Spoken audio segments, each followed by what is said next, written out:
Assalamualaikum warahmatullahi wabarakatuh.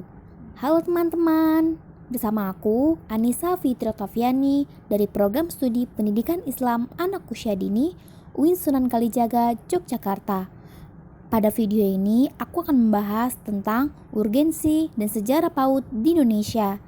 Yuk sama-sama kita simak videonya. Untuk mengetahui dan memahami sejarah berdirinya PAUD di Indonesia, setidaknya dapat diseluri melalui dua periode, yaitu pada masa pergerakan nasional ketika penjajahan Belanda dan pada masa penjajahan Jepang.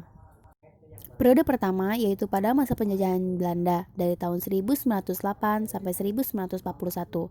Lembaga kindergarten atau populer dengan nama Froebel School yang didirikan oleh Friedrich Wilhelm August Froebel merupakan cikal bakal lahirnya lembaga PAUD di Indonesia. Konsep lembaga ini dibawa masuk Indonesia oleh pemerintah Belanda Hindia untuk pendidikan anak-anak mereka, anak-anak Eropa, dan para bangsawan lainnya. Pada saat itu, pemuda pribumi belum dapat merasakan pendidikan semacam ini, apalagi masyarakat miskin yang belum memahami dan menyadari betapa pentingnya pendidikan bagi anak usia dini. Yang diawali dengan gerakan pemuda Budi Utomo pada tanggal 28 Mei 1908, barulah pemuda pribumi menyadari akan pentingnya pendidikan anak usia dini. Kesadaran akan pentingnya pendidikan bagi kaum bumi putra juga semakin dirasakan. Froebel School yang awalnya hanya diperuntukkan bagi anak-anak keturunan Belanda, Eropa, dan bangsawan mulai dikenal oleh cendekiawan muda pribumi. Kesadaran akan pentingnya pendidikan anak direalisasikan dengan mendirikan Bustanu Atfal pada tahun 1919 oleh Persatuan Wanita Aisyah di Yogyakarta. Kurikulum dan materi pendidikannya menanamkan sikap nasionalisme dan nilai-nilai ajaran agama. Bustanu Atfal ditujukan untuk merespon popularitas lembaga PAUD yang berorientasi Eropa. Pada tahun 1922, Ki Hajar Dewantoro sepulang dari pengasingannya di Belanda selama 2 tahun, beliau mendirikan Taman Lare atau sering kita sebut sebagai Taman Siswa. Periode kedua pada masa penjajahan Jepang dari tahun 1942 sampai 1945. Pada masa penjajahan Jepang, pendidikan PAUD terus berlanjut, namun semakin berkurang dari segi kuantitasnya. Pada saat itu, pemerintahan Jepang tidak menguasai secara formal penyelenggaraan pendidikan setingkat PAUD. Namun, pemerintahan Jepang hanya melengkapi kelas dengan nyanyian-nyanyian Jepang.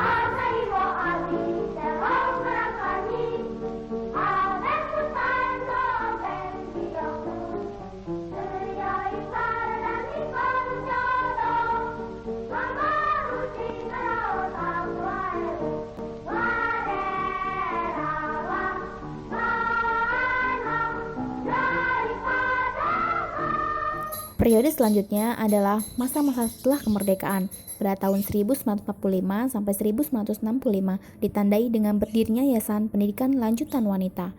Yayasan tersebut mendirikan Sekolah Pendidikan Guru TK Nasional di Jakarta dan merupakan gerakan nasionalis dalam melawan kembalinya Belanda. Di era ini pula pemerintah dan swasta mulai membangun banyak TK. Tahun 1950 melalui Undang-Undang Nomor 4 Tahun 1950 tentang Dasar-Dasar Pendidikan dan Pengajaran di Sekolah, keberadaan TK resmi diakui sebagai dari sistem pendidikan nasional. Pada tahun itu pula, tepatnya tanggal 22 Mei 1950, berdirilah IGTKI. Pada tahun 1951, berdiri Yayasan Bersekolah pada Ibu yang menyumbang pendirian TK hingga menyebar keluar Pulau Jawa. Tahun 1951 sampai 1965, pemerintah berupaya mengembangkan kurikulum, menyediakan fasilitas, dan mengadakan supervisi ke TK-TK. Pada periode itu pula didirikan SPG TK Nasional di Jakarta dengan pemberian subsidi dan pengembangannya yang terus berlanjut hingga keluar Pulau Jawa.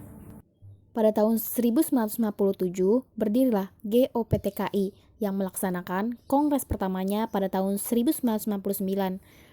Pada awal tahun 1960-an, mulailah didirikan TK Negeri. Tahun 1960 sampai 1963, pemerintah mulai melakukan pengiriman SDM untuk belajar ke luar negeri, diantaranya ke Australia, USA, dan New Zealand. Dampak dari pengiriman SDM tersebut terjadi modernisasi pendidikan di tingkat PAUD berskala besar dan merupakan jawaban atas ketidakpuasan sebelumnya. Di penghujung tahun 1963 sampai 1964 lahirlah proyek kurikulum gaya baru Kurikulum tersebut berorientasi pada fasilitasi anak mendekati kecakapan, kebutuhan, dan minat individual. Periode selanjutnya adalah tahun 1965 sampai 1998, yaitu ditandai dengan diperkenalkannya silabus kurikulum baru tahun 1968 yang menggantikan kurikulum versi 1964. Pada bulan November 1968, pemerintah Indonesia bekerjasama dengan UNICEF dalam bentuk penyediaan konsultan dan pendanaan untuk penataran guru dan administrator pendidikan di tingkat TK. Pada tahun 1970, mulai dijalin kerjasama antara pemerintah dengan GOPTKI, IGTKI, dan PGRI. Kerjasama tersebut melahirkan workshop bersama dengan tema Konsolidasi Gerakan Prasekolah. Kegiatan yang sama juga dilakukan pada tahun 1973 dengan tema Membakukan Organisasi dan Manajemen Program-Program Prasekolah. Pada tahun 1974, diberlakukan kurikulum baru yang meliputi PMP, kegiatan bermain bebas, pendidikan bahasa, PLH, ungkapan kreatif, pendidikan olahraga, pendidikan dan pemeliharaan kesehatan, serta pendidikan skolastik.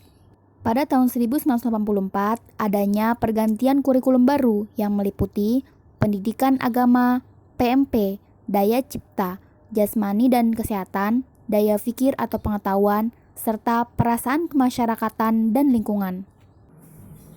Pada tahun 1993 diberlakukannya kurikulum TK yang terdapat dua kegiatan utama, yaitu program pembentukan perilaku dan program pengembangan kemampuan dasar.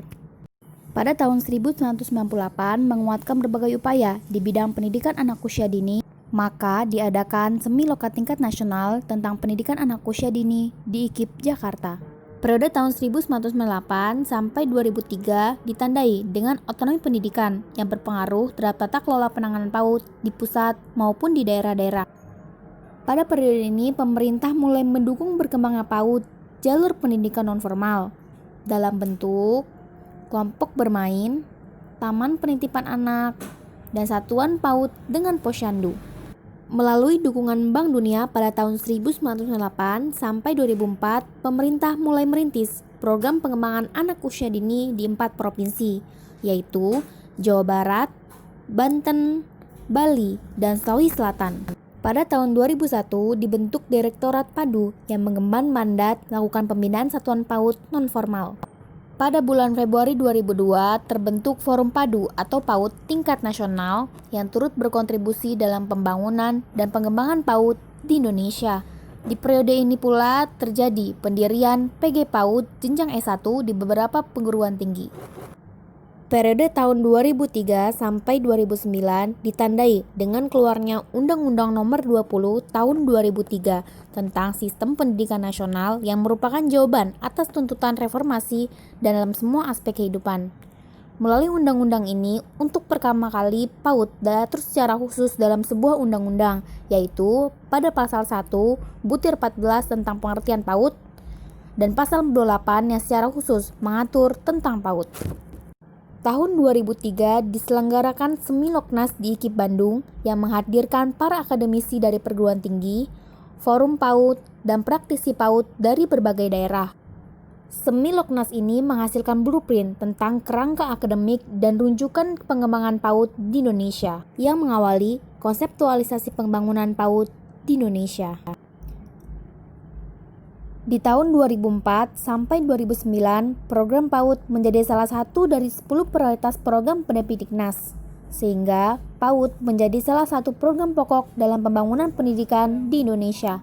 Tahun 2005 berdirilah organisasi profesi yaitu Himpaudi yang menggerakkan seluruh potensi pendidik PAUD yang tersebar di seluruh Indonesia. Di penghujung tahun 2009 diterbitkan Permendiknas Nomor 58 Tahun 2009 tentang Standar Pendidikan Anak Usia Dini. Periode 2010 hingga sekarang ditandai dengan kebijakan pembinaan PAUD formal dan non-formal di bawah Direktorat Jenderal Pendidikan Anak Usia Dini. Melalui Peraturan Presiden Nomor 24 Tahun 2010 tentang Kedudukan, Tugas, Fungsi, dan Tata Kerja Kementerian Negara Republik Indonesia sebagaimana diubah dengan Peraturan Presiden Nomor 67 Tahun 2010. Pada perjalanan sejarah pembinaan PAUD di Indonesia, akhirnya terjadi kristalisasi bentuk-bentuk satuan PAUD seperti TK, RA, KB, TPA, satuan PAUD sejenis, dan PAUD berbasis keluarga atau lingkungan. Apa sih urgensi PAUD dalam pendidikan? Anak usia dini merupakan masa emas dalam awal perkembangan serta pertumbuhan. Maka, lembaga PAUD sangat penting untuk mendorong perkembangan serta pertumbuhan anak dengan baik yang sesuai dengan umurnya. Cukup sekian pembahasan dari aku tentang urgensi dan sejarah PAUD Indonesia. Atas segala kesalahan dan kekurangan, aku mohon maaf. Wallahul muwaffiq ila aqwamit thoriq. Wassalamualaikum warahmatullahi wabarakatuh. See you.